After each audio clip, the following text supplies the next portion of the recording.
नमस्कार। इस वीडियो में हम लोग देखेंगे आवर्त सारणी की आवश्यकता और एस ब्लॉक तत्व के बारे में। आवर्त सारणी की आवश्यकता हमें इसलिए पड़ी ताकि हम इनके विशिष्ट गुणों का अध्ययन सुचारू रूप से कर पाए। देखो, अगर आपके सामने पूरे तत्व इकट्ठा हम लोग रख देंगे तो इनका अध्ययन हम लोग कैसे कर पाएंगे? कौन से धातु है, कौन से अधातु है, कौन से गैसें है, कौन से ए ब्लॉक तत्व है। जैसे कि एक पहली कक्षा से 12वीं तक के बच्चे अगर एक साथ पढ़ने के लिए बिठा देंगे तो उनको पढ़ाना पॉसिबल नहीं होगा। इसी प्रकार आवर्त सारणी के एलिमेंट जो होते हैं, जो तत्व होते हैं, उनके अध्ययन सुचारू रूप से हो, इसलिए आवर्त सारणी बनाने की आवश्यकता बहुत ज़्यादा हमें महसूस हुई। इसलिए वैज्ञानिकों ने उनके गुणधर्मानुसार उन्हें एस ब्लॉक तत्व, पी ब्लॉक तत्व, डी ब्लॉक तत्व, एफ ब्लॉक तत्व के रूप में इन्हें विभाजित करके इनका अध्ययन करना हमारे लिए आसान बना दिया।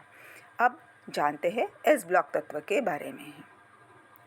आवर्त सारणी में प्रथम वर्ग एवं द्वितीय वर्ग के तत्वों को एस ब्लॉक तत्व कहते हैं, क्योंकि इनका सबसे आखिरी इलेक्ट्रॉन, जिसे हम लोग बाह्यतम इलेक्ट्रॉन कहते हैं, वो एस इस कक्षा में आता है, इसलिए इनको एस ब्लॉक तत्व के नाम से जानते हैं। जैसे आपके सामने ये दिखाई दे रहा है, आवर्त 2 से लिथियम, उसके नीचे सोडियम, फिर पोटेशियम, रुबिडियम, सीजियम और फ्रांसियम, जिनके संकेत आपके सामने दिखाई दे रहे हैं। अब यहाँ पर इनका इलेक्ट्रॉनिक विन्यास भी दिया है उसके नीचे। He का मतलब होता है, यहाँ पर He में 2 इलेक्ट्रॉन्स आते हैं, क्योंकि लिथियम का परमाणु क्रमांक है 3, उसमें से हीलियम में 2 इलेक्ट्रॉन आते हैं, बचा 1 इलेक्ट्रॉन। तो हीलियम का इलेक्ट्रॉनिक विन्यास है 1s2 2s2। तो यहाँ पर हीलियम का इलेक्ट्रॉनिक विन्यास है 1s2। अब 2s में जब इलेक्ट्रॉन गया तो हीलियम में 2 इलेक्ट्रॉन हो गए, अब बचा 1 इलेक्ट्रॉन जो आ गया है 2s1 में। उसके बाद में नीचे आते हैं सोडियम, जिसका परमाणु क्रमांक है 11। उसमें आप लोगों को नीचे दिखाई दे रहा है नियॉन में 10 इलेक्ट्रॉन चले जाते हैं, फिर बचा 1 इलेक्ट्रॉन। 11 में से 10 गए, 1 इलेक्ट्रॉन बचा जो 3s1 कक्षा में आता है। तो इसका बाह्यतम इलेक्ट्रॉनिक विन्यास हो गया 3s1। अब s इस कक्षा में 1 इलेक्ट्रॉन पाया जाता है। उसके नीचे आता है पोटेशियम, जिसका परमाणु क्रमांक है 19। उसमें से 18 इलेक्ट्रॉन आर्गॉन के हैं और बचा 1 इलेक्ट्रॉन जो 4s में चला जाता है, इसलिए इसका बाह्यतम इलेक्ट्रॉनिक विन्यास हुआ 4s1।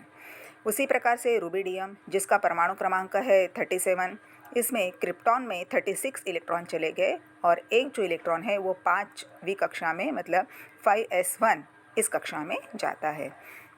उसके नीचे है सीजियम, जिसका परमाणु क्रमांक है 55, इसमें से 54 इलेक्ट्रॉन जिनॉन के हैं। उसके बाद में आते हैं 6s1 में इलेक्ट्रॉन चला जाता है और आता है फ्रांसियम का जिस इलेक्ट्रॉनिक विन्यास है 87। अब इसके लिए रेडियम और एक बचा हुआ इलेक्ट्रॉन चला जाता है 7s1 इस कक्षा में, मतलब रेडियम का परमाणु क्रमांक है 86 और एक इलेक्ट्रॉन जो बचा है वो 7s इस कक्षा में जाएगा। अब आप लोग यहाँ पर अगर गौर से देखोगे तो देखिए एक एक कक्षा इसमें बढ़ती जा रही है। जैसे लिथियम में 2s1 है, सोडियम में 3s1 है, पोटेशियम में 4s1 है, रुबिडियम 5s1, सीजियम 6s1 और फ्रांसियम 7s1। अब आते हैं सेकेंड ग्रुप एलिमेंट में, बेरिलियम, जिसका परमाणु क्रमांक है 4। उसमें से हीलियम में 2 इलेक्ट्रॉन चले गए, अब बचे 2 इलेक्ट्रॉन जो 2s2 ये इलेक्ट्रॉनिक विन्यास बताते हैं। मैग्नीशियम, जिसका परमाणु क्रमांक है 12, उसमें से 10 इलेक्ट्रॉन नियॉन में चले गए, अब बचे 2 इलेक्ट्रॉन जो आते हैं 3s2 इस कक्षा में। उसके नीचे है कैल्शियम, जिसका परमाणु क्रमांक है 20, उसमें से 18 इलेक्ट्रॉन चले गए आर्गॉन में, तो 4s2 ये इलेक्ट्रॉनिक विन्यास से बताएगा। उसके बाद में आते हैं स्ट्रोंशियम, उसमें क्रिप्टॉन में इलेक्ट्रॉन 36 चले गए, 2 बचे और 2 बचे हुए इलेक्ट्रॉन ये 5s2 इस कक्षा में बताएंगे। उसके बाद में है बेरियम, उसका परमाणु क्रमांक है 56, इसमें 54 इलेक्ट्रॉन ये जिनॉन के हो गए, बचे 2 इलेक्ट्रॉन जो 6s2 कक्षा में जाएंगे। उसके बाद में आता है रेडियम, इसका परमाणु क्रमांक है 88। इसमें आयरन में चले जाएंगे 86 इलेक्ट्रॉन और बचेंगे 7s2। तो 7 इस कक्षा में 2 इलेक्ट्रॉन चले जाएंगे। इसमें भी आप लोग गौर से अगर देखोगे तो एक एक कक्षा बढ़ती हुई दिखाई देगी। 2s2, 3s2, 4s2, 5s2, 6s2 और 7s2, मतलब पहली कक्षा से एक इलेक्ट्रॉन यहाँ पे बढ़ चुका है। इस प्रकार से s ब्लॉक तत्व में आखिरी वाला इलेक्ट्रॉन ये s इस कक्षा में रहता है, इसलिए इन्हें s ब्लॉक तत्व के नाम से जानते हैं। इसमें पहले ग्रुप में जो तत्व आते हैं जैसे लिथियम से फ्रांसियम तक, उनको मृदा तत्व के नाम से जानते हैं, और बेरियम से रेडियम तक के तत्वों को क्षारीय मृदा तत्व के नाम से जानते हैं। ऊपर से नीचे आने पर, मतलब लिथियम से जब हम फ्रांसियम तक या बेरियम से रेडियम तक आते हैं तो परमाणु का आकार बढ़ता जाता है, इसकी इलेक्ट्रोनेगेटिविटी भी कम हो जाती है।